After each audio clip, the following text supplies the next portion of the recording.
I grew up in a low-income neighborhood in a small city of St. John, New Brunswick in Canada.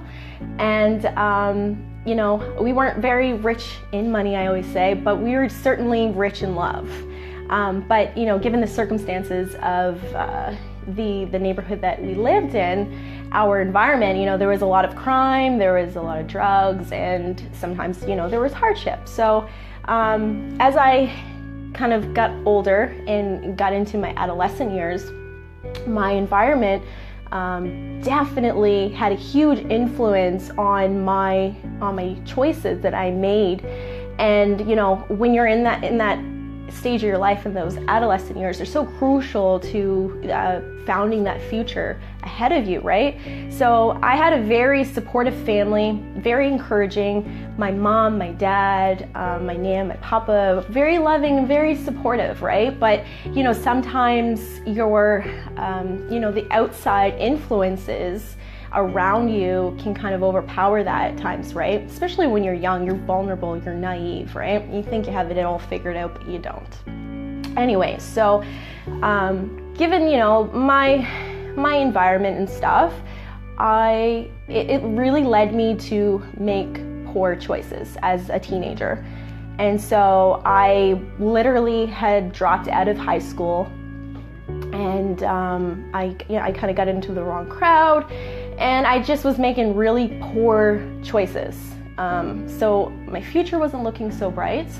And then to top it all, I got involved with, and I got involved in a relationship with a man much older than me, and then I found myself pregnant at the age of 16. Whoa, right? Like a lot.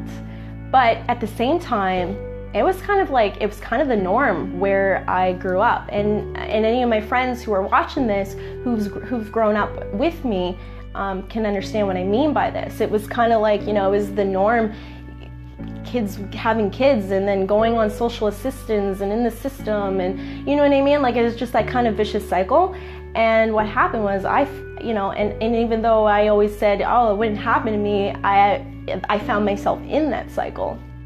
And so at a really young age, I had no direction. I had no self-esteem. I had no future goals ahead of me. I was out of school, and I was in this really toxic relationship, and so it only got worse from there.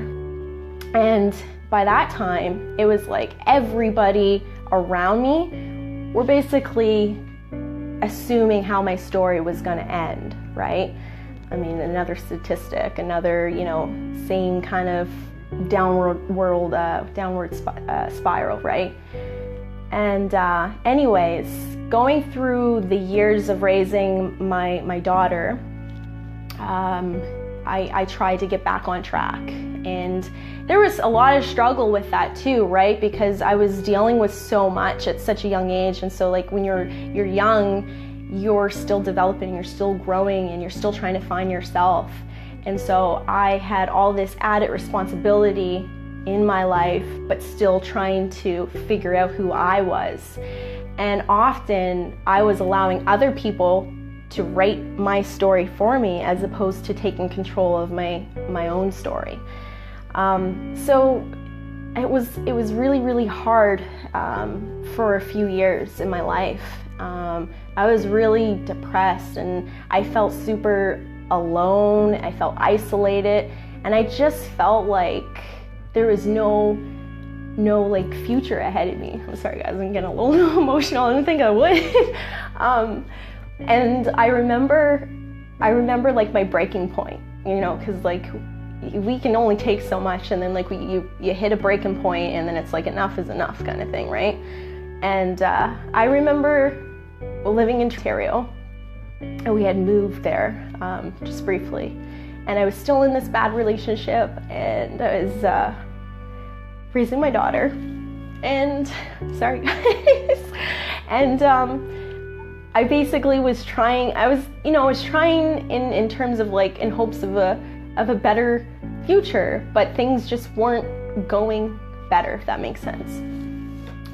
And I remember it was my 20th birthday, and we were living in like this small little bachelor apartment in Toronto, and I just remember feeling so alone and afraid, and I just remember saying to myself, this can't be your life, and there's got to be more to life than just this. And wow, I'm really sorry. I'm not a sappy, emotional person, but this is getting me in the feels right now, so I apologize, guys. I just remember thinking and saying to myself, Whitley, ain't nobody around you is going to change your situation. There's nobody around you who's going to just magically give you a fairy tale ending. And if you want change, if you want a better life for your daughter, for yourself, you have to be that person to make that happen. You have to be the author of your own story and stop allowing other people to write it for you, right?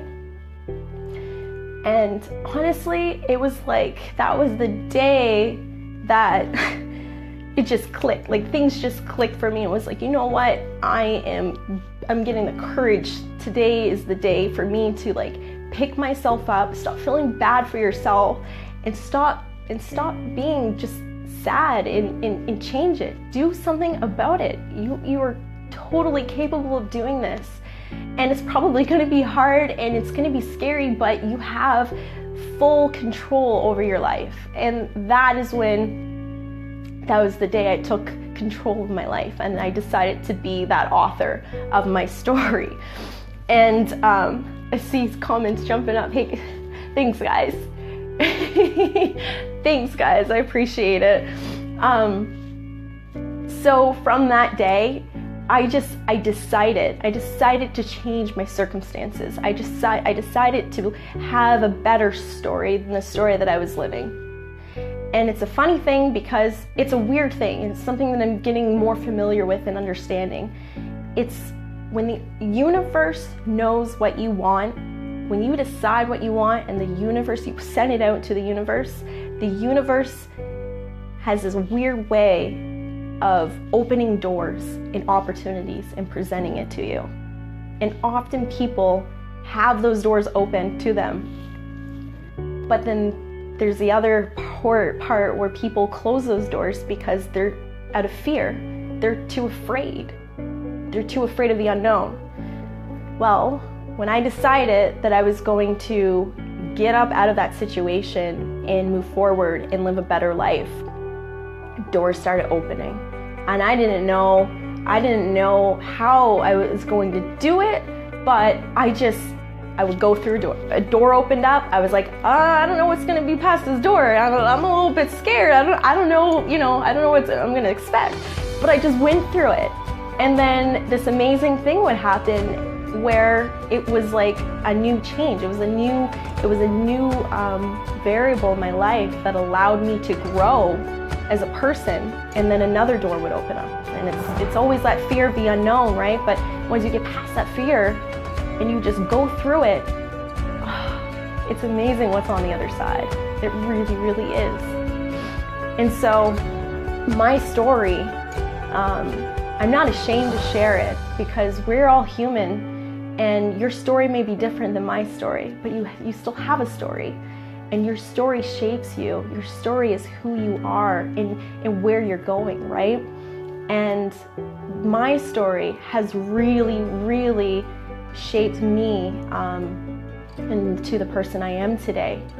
So being the author of your own story, it's like you really have to take control of it. And so for me, it was taking control of me as the character. I had to rewrite the character that I was playing, right? And I also had to bring in new characters into my story that were going to contribute to my story. And so that has led me to my why. And my why is all about helping women. I love to help people, but I love helping women. I love helping women live and reach their full potential. That is what fuels me. And I can't help but think that all the things that I've gone through, all of the people that I've met, because when I talk about characters in your story, those are the people in your life. And the characters in my story have really shaped who I am today. They've helped so much. And I thought, wow, there's got to be so many other women out there who are missing certain characters in their story, who are not being that author in their story. And so creating SCIPLE is that platform that allows women with a story the opportunity to bring in other characters to help them in their story.